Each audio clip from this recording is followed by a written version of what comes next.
Hey everybody, Verl, Workman here, and we're talking teams. Big question I hear all the time is, can a real estate agent really survive another recession?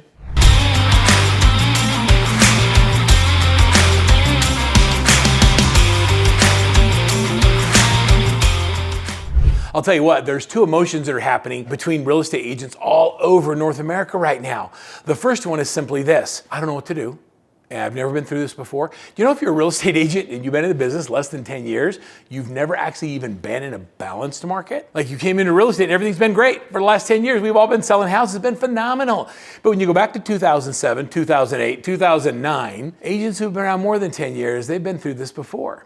And they have one of two emotions. The first emotion that I hear from a lot of our team leaders is, okay, buckle up, we've been through this before, we know what to do, it's gonna happen again, let's go. And they lean into the market. The other emotion is, oh man, I don't know if I can survive another one of these. And so they're literally looking at, how do I just get out? How do I sell my team? How do I get somebody else to take over my brokerage?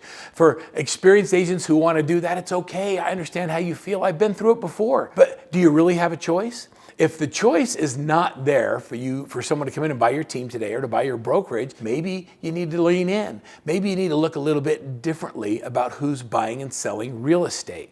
I started doing a little bit of research to find out where the market is. One of my philosophies, and I've had this my whole life, is if you want to be successful and you want to make a living, you have to find the money and then go put yourself in the middle of it. Now, I know that seems simple, but a lot of people are focused on marketing to people who aren't buying and selling real estate. So who is your market? Who are the people that are buying real estate today? I'd love you to go in the chat below and tell me who you think they are. Is it the millennials? Is it the boomers? Is it Generation Xers? Who are the people that are buying most houses?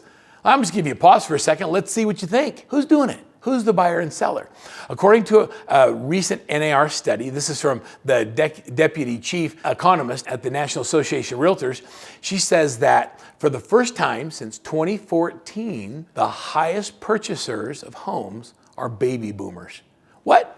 I know that's not what you put in your comments, because a lot of people don't realize that baby boomers are this massive population. And let me tell you why they're buying homes. So why are baby boomers buying homes? Well, there's three reasons that have made buying houses popular for this interesting segment of buyers today. So what is your marketing that's targeting the baby boomer? Who is the baby boomer? What's their age demographic, and how do we go after them? Number one is baby boomers just want to be homeowners. They always have, and they've always wanted to live the American dream of living and owning a home. And so they're buying more houses, and because they have income, they're able to do it.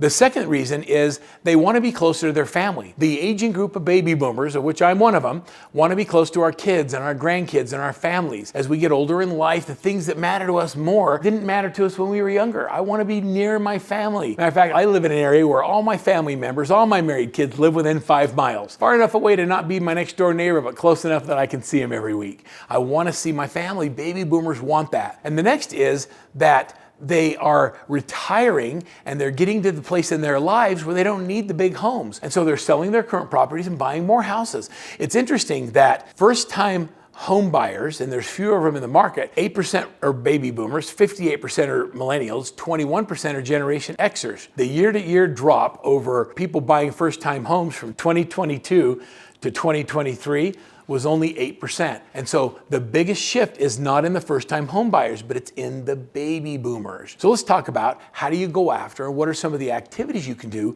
to not just attract a baby boomer, but communicate effectively to them. If you know why they're moving, and the data shows it, it's because they're retiring, they want to be closer to family. What is your messaging? How do you message to those emotions that are causing people to want to move? I think that when we hear a video like this and we come up with great messaging, we should share it with each other. So go down in the comments and say what you're doing to message to the baby boomers, or what are some of the messages you think would resonate with the baby boomer today? Is it, hey, live closer to family? Is it there's opportunity to take the equity you have in your current home and move it into another home and eliminate your mortgage altogether? There's so many things we can do with the equity that boomers have in their homes today that get them to move. It solves two problems for us. Number one, they have a home.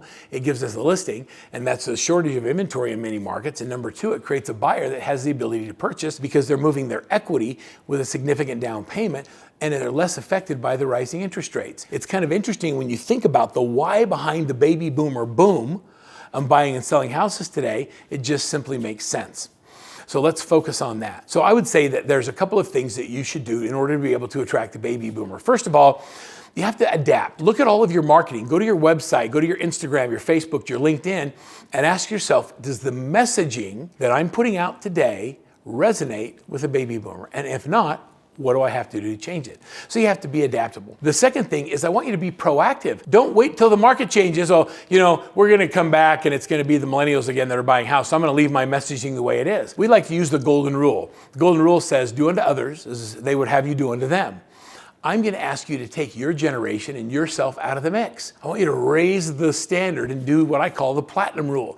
Do unto others as they would have you do unto them. It's not about you. When you take yourself out of the mix of marketing and you say, I'm going to market to people based on who they are and what their interests are, we become proactive in changing our messaging and changing the way that we deliver our message to the marketplace. The next thing I want you to do is I want you to focus on serving and not selling. I want you to provide real value. Give them things like the interest rate offset that I've shared in other videos. Make sure you're working your top 50, which you've heard me talk about over and over again. Do the things that give value to them, whether they buy or sell a house with you or not. The value exchange gives you permission to ask for the business in the future. And then last but not least, I want you to incorporate and start having live, real conversations with the people that are most likely to give you referrals every single year. We developed a program called the Top 50. It's a list of the top 50 people in your business or your life that are most likely to give you one referral a year. And then we ask you to make a list and we give you a tracker for this where you go in and you track all of the conversations you have with your top 50. When you read the ebook 8651, it's called How to Close 86 Transactions a Year Working with 50 People 1 hour a day. You realize that the goal is to have one personal touch with all 50 people every single month. I want you to be at the front of their mind at the moment they decide they're going to buy or sell real estate or hear of someone who's going to.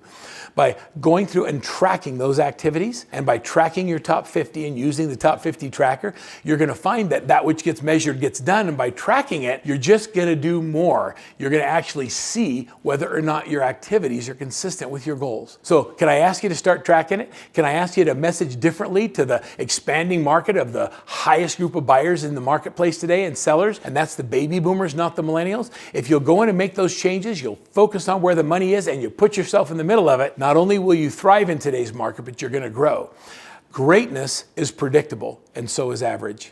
If we were to look at the activities you focused on today, would we be able to predict the result that you're getting? If you're getting an average result, is it possible that you're doing average activities? Tell you what I'd like to give you is I'd like to give you a copy of our top 50 tracker. It's going to be a link right below the video. Just download it. I want you to start tracking your top 50. How about just do that single thing and then come back on a future video and put your comments in here and tell me how it's working for you. Top 50 works if you work the system. You can actually thrive in today's market. You don't have to just barely survive, but you have to change who you're focused on and change the activities that you do each day, and you will find a way to find success.